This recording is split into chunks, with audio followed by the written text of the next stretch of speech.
মহানবী হজরত মোহাম্মদ সাল্লাল্লাহু আলাইহি সাল্লামের আমলে পবিত্র কাবা ঘরের আশপাশে কে কোন কোন সাহাবী কোথায় আসলে তাদের ঘর ছিল, আজকের এই ভিডিওতে কিন্তু আমরা সেই পুরো বিষয়টি দেখবো ইনশাল্লাহ। আপনারা যে যেখান থেকে দেখছেন বন্ধুরা ভিডিওটি শেয়ার করে দিবেন। যে দেখুন, প্রথমেই কিন্তু কাবা ঘর, এবং কাবা ঘর ঘেরাও করেই কিন্তু সমস্ত ঘর বাড়ি, যত সাহাবী এবং নবী করিম সাল্লাল্লাহু আলাইহি সাল্লাম থেকে শুরু করে সমস্ত সাহাবীদের ঘর বাড়ি কিন্তু রয়েছে।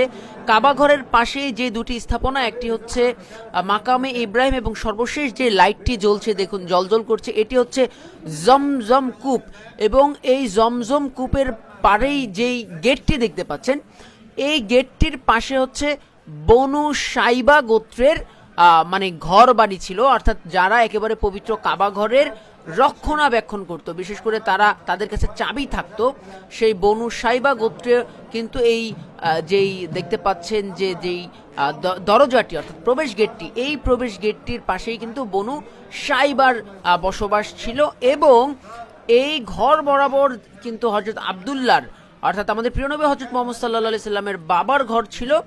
এবং আমরা কিন্তু একে একে দেখব। একেবারে শেষ প্রান্তে যেই বাতি জ্বলছে যেই ঘরে, এটি হচ্ছে উম্মুল মুমিনিন সাইয়েদা খাদিজাতুল কুবরা রাদিয়াল্লাহু তাআলা আনহার বাড়ি এখানে ছিল, অর্থাৎ মক্কা থেকে তার বাড়িটা একেবারেই শেষ প্রান্তে ছিল।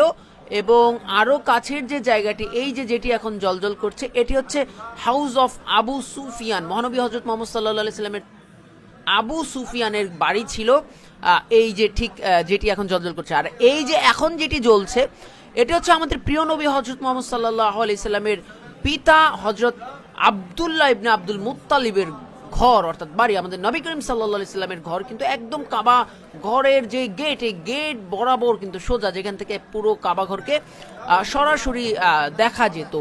তারপরে যদি আমরা দেখতে চাই যে দেখুন, এরপরে যেই লাইটটি জ্বলবে এবং সেই লাইটের বাড়িটির কথা হচ্ছে, এটি হচ্ছে দারুল নদওয়া। দারুল নদওয়া আমরা জানি পবিত্র কাবা ঘর পরিচালনা করার জন্য যেই সংগঠন বা যেই জায়গা যেখান থেকে পরিচালিত হতো, সেটি হচ্ছে কিন্তু দারুল নদওয়া। এবং সেই দারুল নদওয়ার আশপাশে কিন্তু প্রতিটা ঘর এবং প্রতিটা স্থাপনা কিন্তু সাহাবায়ে কেরামের ছিল। এবং এই যে যেই দুটি জায়গায় দুটি ঘরে একত্রে লাইট জ্বলছে, এটি হচ্ছে আবু জর, সাহাবী আবু জর রাদিয়াল্লাহু তাআলার বাড়ি বা হচ্ছে গিয়ে তার পাঠশালা বলা যেতে পারে বা বলা হচ্ছে। এবং এখন যেটিতে লাইট জ্বলছে, এটি হচ্ছে হযরত আব্বাস রাদিয়াল্লাহু তাআলা। আমরা জানি মহানবী সাল্লাল্লাহু আলাইহি সাল্লামের চাচা হযরত আব্বাস রাদিয়াল্লাহু তাআলা, তার ঘরটি ছিল ওখানে। বন্ধুরা, আপনারা যে যেখান থেকে দেখছেন, গুরুত্বপূর্ণ একটি ভিডিও, শিক্ষণীয় ভিডিও, অবশ্যই কিন্তু বন্ধুদের মাঝে শেয়ার করে দেবেন। এবং আপনারা কে